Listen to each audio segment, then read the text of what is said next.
Assalamualaikum warahmatullahi wabarakatuh. Salam sejahtera untuk kita semua.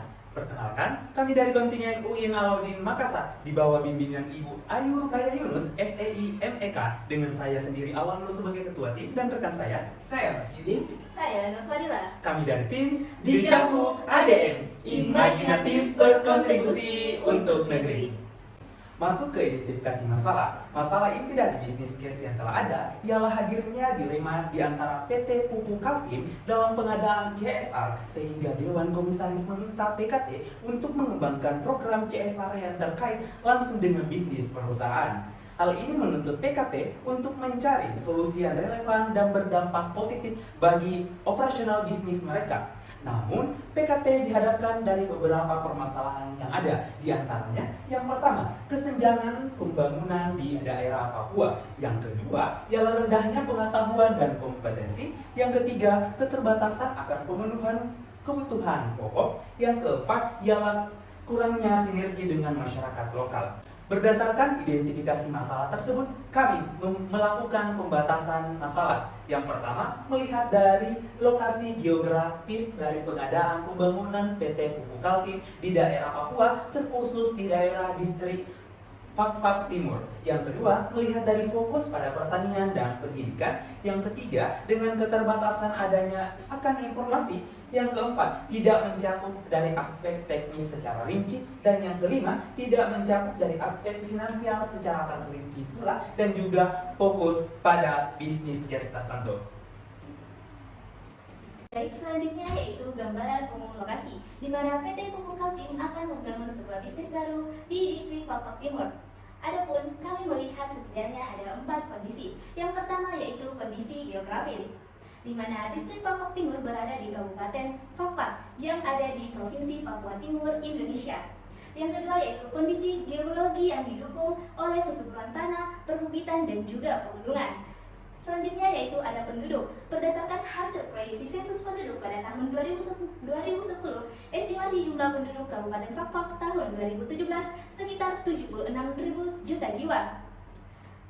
Di sini juga ada sektor yang diunggulkan oleh distrik Fakfak Timur. Di antaranya yaitu sektor pertanian, yang kedua yaitu sektor peternakan.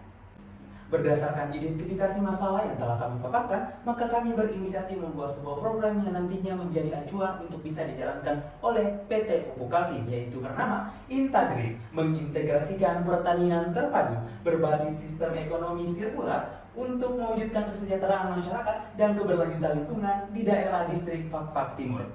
Intagris adalah program yang bertujuan untuk mengembangkan sektor pertanian secara terpadu dengan menerapkan sistem ekonomi sirkular dan ramah lingkungan. Program ini dirancang untuk mencapai keberlanjutan dalam memanfaatkan prinsip-prinsip ekonomi sirkular yang melibatkan penggunaan sumber daya yang secara efisien, pengurangan limbah, dan juga penggunaan kembali produk sampingan.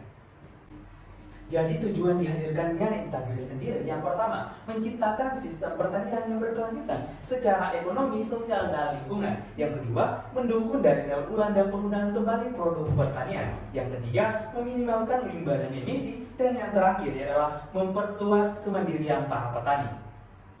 Nah, selanjutnya yaitu perencanaan program Intagris di distrik Fakfak Timur. Masyarakat penerima manfaatnya. Masyarakat yang dikembangkan adalah masyarakat yang berada di daerah sekitar aktivitas perusahaan. Akan tetapi, tidak semua masyarakat akan dikembangkan, melainkan masyarakat yang dikembangkan hanya masyarakat yang lolos tahap seleksi juga dari program dan juga kelompok tani dari setiap desa.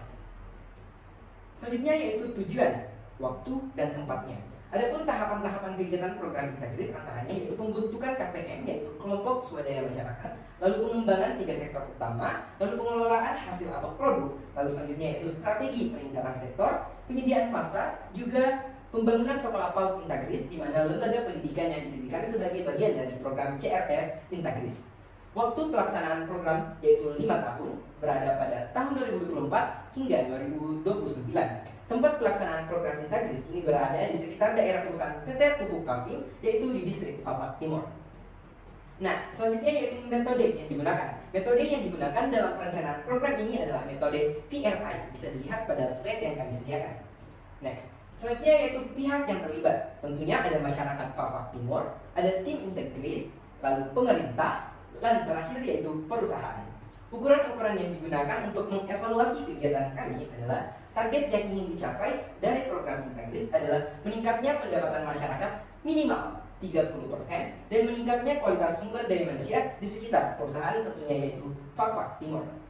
Nah, selanjutnya yaitu uraian analisis program Integris. Yang pertama, kami ada sektor peternakan, di mana sektor peternakan akan menghasilkan sapi dewasa yang akan dilangsungkan kepada pasar atau market. Nah, keluaran peternakan ini yaitu buangannya dilanjutkan kepada sektor pupuk yang akan dikelola menjadi sebuah pupuk dan diteruskan langsung kepada sektor pasar atau di market dan akan disalurkan pula kepada sektor selanjutnya yaitu sektor pertanian juga perkebunan. Nah, sektor pertanian akan menghasilkan beberapa keluaran yaitu padi, jagung, umbi-umbian juga sayur-sayuran dan sektor perkebunan akan menghasilkan pala. Nah, semua hasilan tersebut akan disalurkan kepada market dan langsung kepada peternakan dan buangannya atau sampah dari pertanian dan perkebunan akan dikelola kepada sektor pupuk dan hal ini merupakan siklus daripada pertanian terpadu dengan penerapan sistem perekonomian sirkular. Adapun untuk proses implementasi, kami dari tim Integris akan melakukan beberapa tahapan. Yang pertama yaitu pendampingan dan penyuluhan. Tahap ini tentunya melibatkan pendampingan dan penyuluhan kepada petani dan juga masyarakat setempat.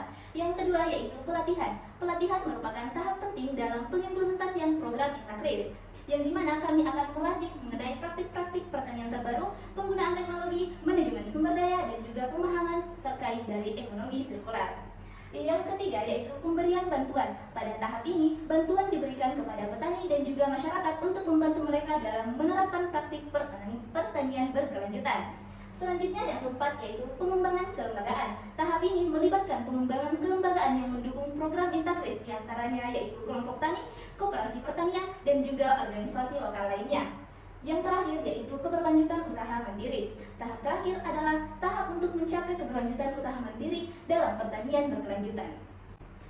Baik, selanjutnya yaitu metrik SWOT yang telah kami analisis. Di sini ada strength atau kekuatan. Yang pertama, pendekatan terpadu 5 sektor penting. Yang kedua yaitu prinsip ekonomi sirkular, dan yang ketiga yaitu kolaborasi dan juga partisipasi. Untuk memanfaatkan kekuatan tersebut dalam menghadapi peluang, yaitu adanya peningkatan keberlanjutan pertanian, yang kedua peningkatan kemandirian petani, yang dimana kami telah menganalisis strategi yang akan digunakan, yaitu meningkatkan kolaborasi dengan pemerintahan dan juga non-pemerintahan. Yang kedua yaitu memperluas jaringan kemitraan.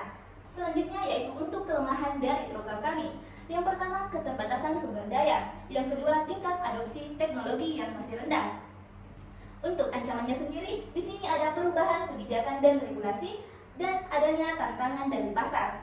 Untuk strategi yang kami gunakan yaitu meningkatkan efisiensi dalam penggunaan sumber daya yang terbatas untuk mengatasi keterbatasan yang ada. Yang kedua yaitu membangun kerangka kerja dan juga prosedur yang responsif terhadap perubahan kebijakan dan juga regulasi yang berdampak pada program Integris.